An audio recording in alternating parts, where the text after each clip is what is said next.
Hello everyone, it's Arnold and Edwina and we're back for another installment of Walking and Sightseeing in Barcelona. This time we have special guest, my two sisters Christina and Melina, who join us in Barcelona over the Chinese New Year holiday. We're saving a number of Barcelona highlights for this occasion, so stay tuned, you're in for a treat.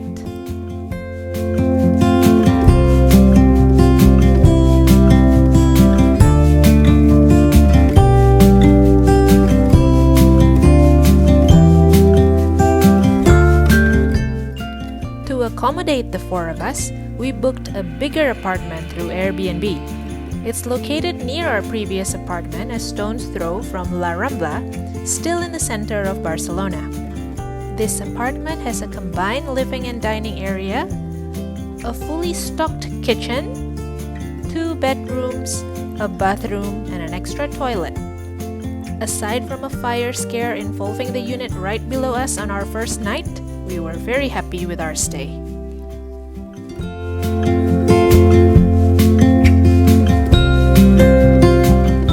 We took it easy the day my sisters arrived because they took a long flight from Singapore to Barcelona via Paris and could use some rest.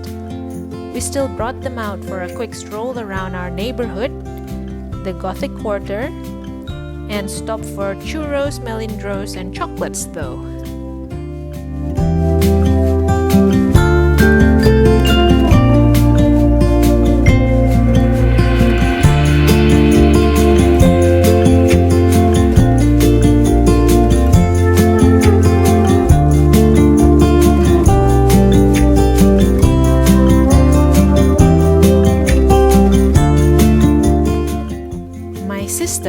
Seem to prefer the melindros, which are softer and sweeter than the churros. We polished all of them anyway.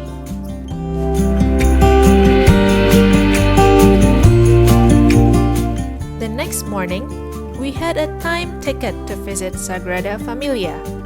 We arrived early, spent some time oohing and eyeing at the magnificent exterior of the church, then entered for our tour.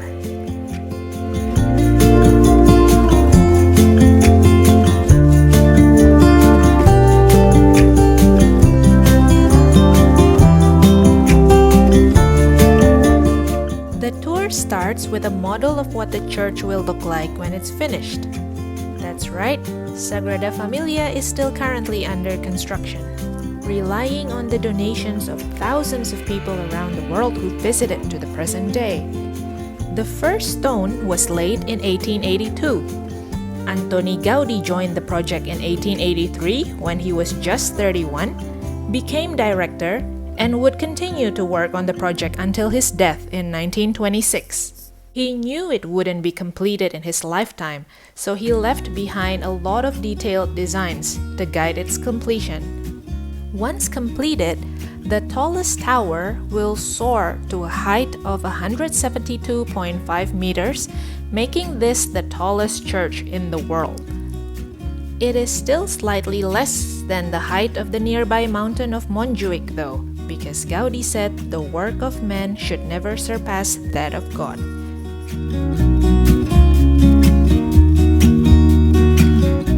The temple has 3 facades, each dedicated to a key moment in the life of Jesus Christ. The Nativity facade to his birth, the Passion facade to his death, and the Glory facade to his glory and everlasting life. These make the temple a Bible of stone, conveying the story and spirit of the Christian faith to all who see it. We presently entered the church through the Nativity facade. This is the first facade to be completed and the only one the architect saw completed in his lifetime. The rich sculptures and plant motifs represent the joy of creation at the birth of the Son of God. The Nativity doors, the work of a Japanese sculptor, Etsuro Soto, also blend with their surroundings. Notice the plants, flowers, and insects sculpted on them.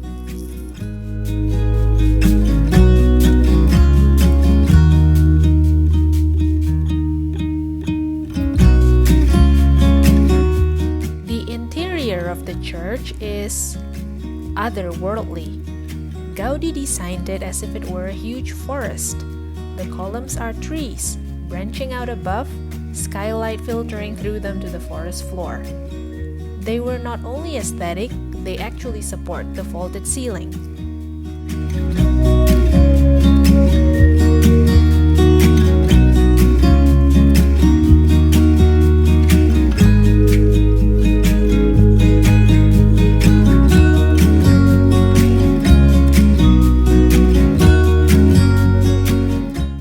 It's impossible not to admire the stained glass windows. The east-facing ones feature shades of blue and green, cooler tones in keeping with the morning light. In contrast, the west-facing ones are warmer, with the orange hue of sunset. They bathe the interior of the basilica with beautiful light.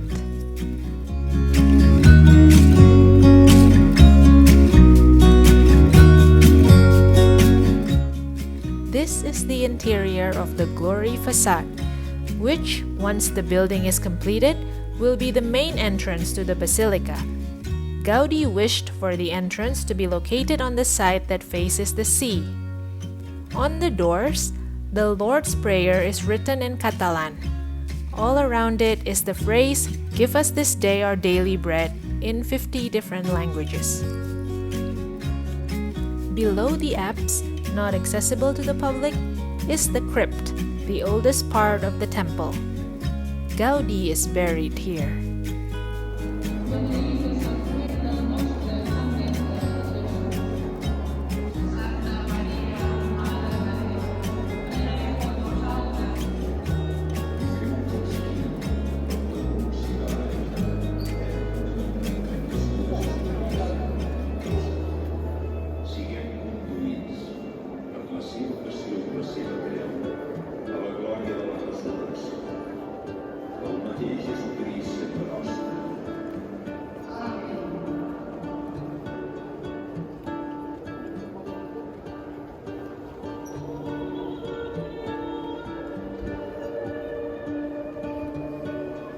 Now we exit the church to the Passion facade. The Passion facade reflects Christ's passion and pain. Gaudi wants this facade to be hard, bare, as if made of bones. The sculptures depict events in chronological order, from bottom left to right, middle right to left, then top left to right.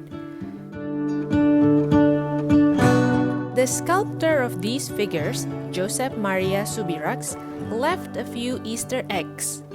In this one, he gave the Roman soldiers different headgear inspired by the chimney on Casa Mila, another structure of Gaudi's design. He also gave one of the sculpture the face of the architect himself. In this one, the square to the left of the sculpture depicting Judas's kiss is a magic square, totaling 33 in all directions, Jesus' age at the time of his death. Atop the bridge that links the two central towers, a golden figure represents Jesus in heaven, a message of hope above the cruelty and suffering.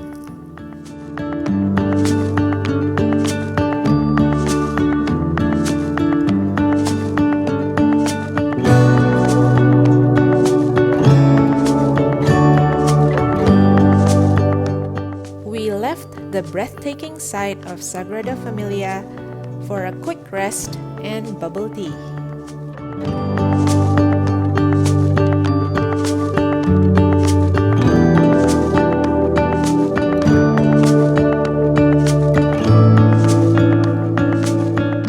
Refreshed, we walked to our next destination, Casa Batllo. Casa Batllo is located on Paseo de Gracia. In the 19th and 20th centuries, this became the city's backbone, and the most prominent families would set up home here, including Mr. Josep Batllo y Casanovas, a textile businessman. He put Antoni Gaudi in charge of demolishing and rebuilding the house, but Gaudi chose to reform the work of his former architecture professor instead, completely changing the facade and converting the inside into a work of art. while still keeping it extremely functional as a family home. We started on the ground floor, where we found the porter room.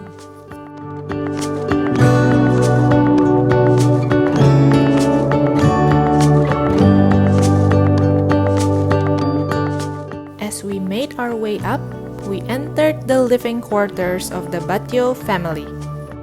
Here, the hardwood carved banister looks like the backbone of a huge animal.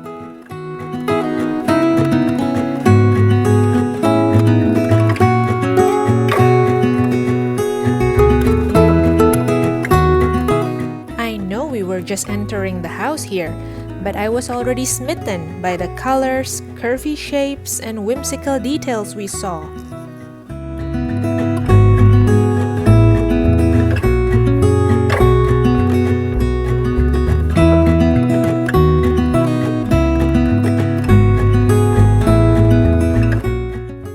The first room on this floor, with a mushroom-shaped fireplace, is Mr. Batllo's study. This is where he would receive guests and business associates. How pretty are the gold detailings on the wall and the ceiling.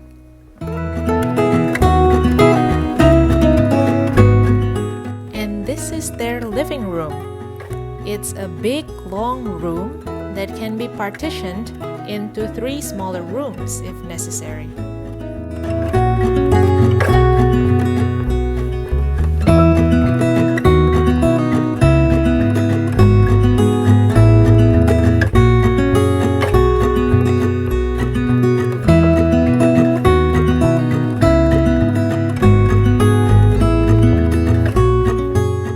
There is a mechanism to open the middle and top part of this window, essentially making the space a huge balcony.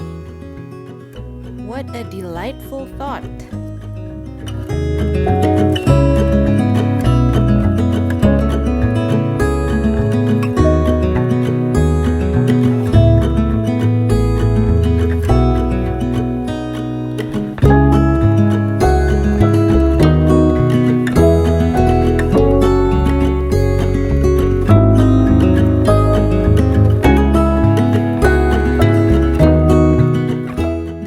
The dining room, which opens up into a patio.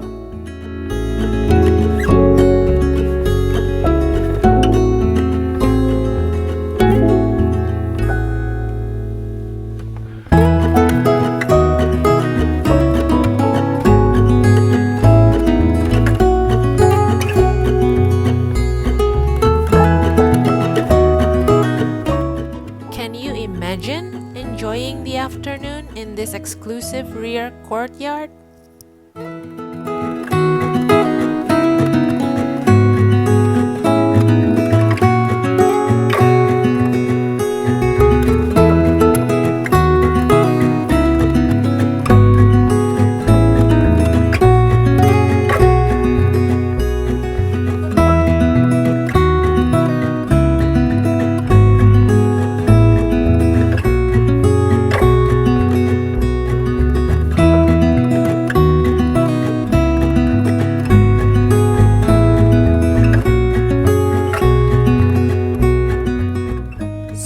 Windows feature wooden slits for better air circulation.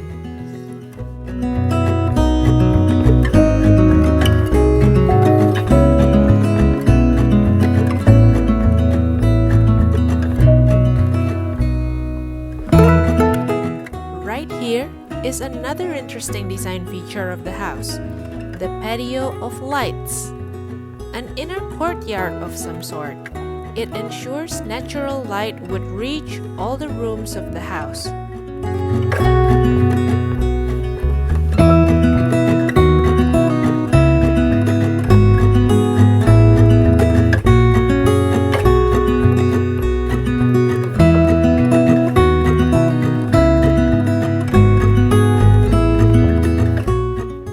It's decorated with tiles of different blue tones that get more intense as we go up. Also notice how the upper windows are smaller and become bigger as we descend. These details allow more light to enter the lower parts of the house. Also see how the glass that makes up the barricade of each landing distorts the light, transforming them into beautiful ripples of water.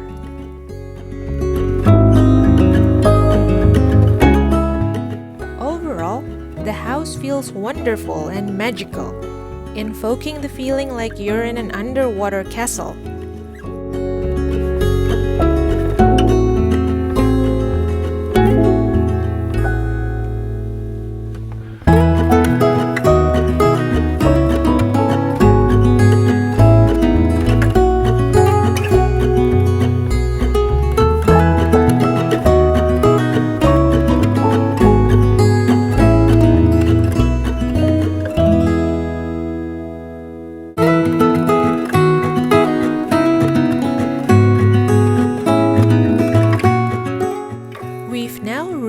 The loft of the house, formerly a service area, and housed the laundry rooms, the storage areas, and the servants' quarters.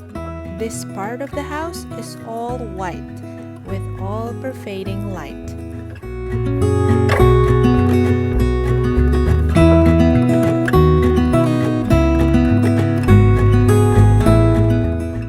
Gaudi used a series of 60 catenary arches, creating a space which evokes the ribcage of an animal. We're now at the roof terrace. Still a nice functional space, it features colorful chimney stacks and an interesting structure referred to as the dragon's back. People associate it with a local legend involving a knight, a dragon, and a maiden, but Gaudi himself never explained his work.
We hope you've enjoyed coming along with us today.